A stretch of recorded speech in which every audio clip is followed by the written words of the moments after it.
Hey guys, welcome back to my channel once again. तो friends, स्वागत है आपका मेरे चैनल में एक बार फिर से। तो फ्रेंड्स, उत्तराखंड के युवाओं के लिए एक बार फिर से बुरी खबर है।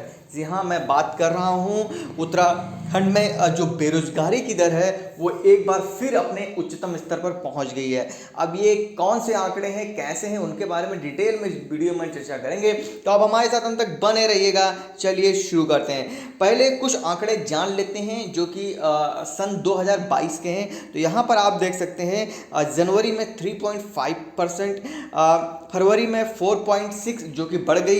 इस तरह से मार्च में थोड़ी सी डाउन हो गई, उसी प्रकार फिर अप्रैल में बढ़ गई और मई के महीने में सबसे ज़्यादा डाउन हुई 2.9%। लेकिन जून के महीने में आप देख सकते हैं सबसे ज़्यादा हाइक देखने को मिली 8.7।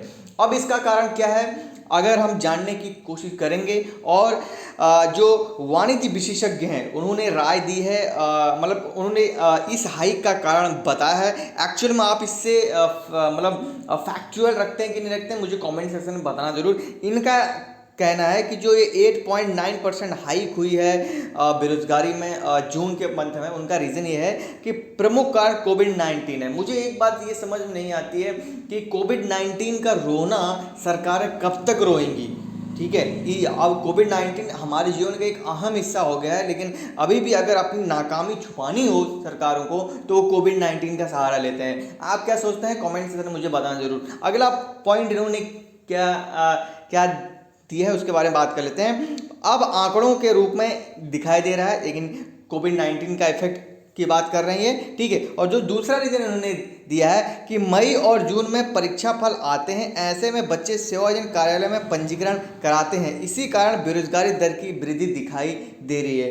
ये थोड़ा सा लॉजिक मुझे अजीब सा लगता है कि अगर मान लीजिए इसमें पंजीकरण कराते तो ग्रेजुएट वाले ही कराएंगे, मैक्सिमम जिनको जॉब की तलाश होती है। अगर किसी ने 10th पास करके रखा हो, 12th पास करके रखा हो, जैसे कि यहाँ पर उन्होंने कहा है कि मई जून में ही परीक्षा की मई जून में ही जो है परीक्षा परिणाम आते हैं, तो ऐसे में 10th और 12th वाला तो जाएगा नहीं आपका रजिस्ट्रेशन कराने। रेयरली 2 and 3% कोई कैंडिडेट जाएगा, ठीक है। तो ये भी जो यहाँ पर जो ये वाणिज्य विशेषज्ञ हैं डॉक्टर सुनील बत्रा, इनकी जो दो लॉजिक है मेरे हिसाब से तो इस आंकड़े में फिट नहीं बैठ रही है। आप क्या सोचते हैं, कमेंट सेक्शन में मुझे बताना जरूर। आगे बढ़ते हैं, डिटेल में बात कर लेते हैं कि अचानक उत्तराखंड में जो बेरोजगारी दर पिछले महीने 2.9 थी, इस मंथ यानी कि जो जून मंथ में, जैसे कि आपको पता है बेरोजगारी की जो दर के जो स्टैटिस्टिक्स हैं अब हर मंथ जो है रिलीज हो रहे हैं, ठीक है। तो यहाँ पर आप सीधे 2.9 जो मैंने अभी आपको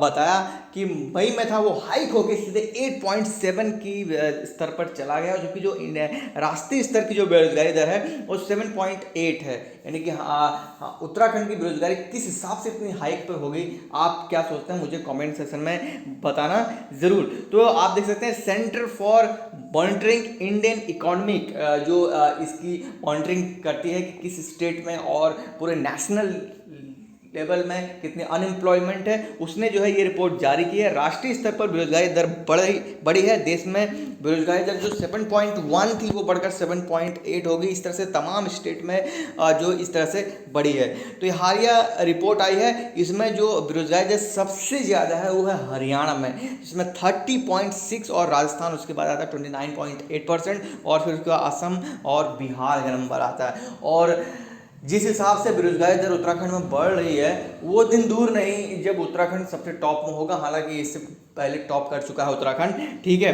तो फिलहाल यार ये रिपोर्ट आई है इस मंथ की, जून की है, जो कि एक सोचने वाली बात है, और हमारे जो सरकारें हैं उनके ऊपर जो है बड़ा क्वेश्चन मार्क लग जाता है। बाकी कमेंट सेक्शन आपका है, आप बताना ज़रूर एक्चुअल में इस अनएम्प्लॉयमेंट का रीजन क्या है। बाकी मिलता हूँ नेक्स्ट वीडियो में। थैंक्स फॉर वॉचिंग मी। जय हिंद, जय भारत, जय उत्तराखंड।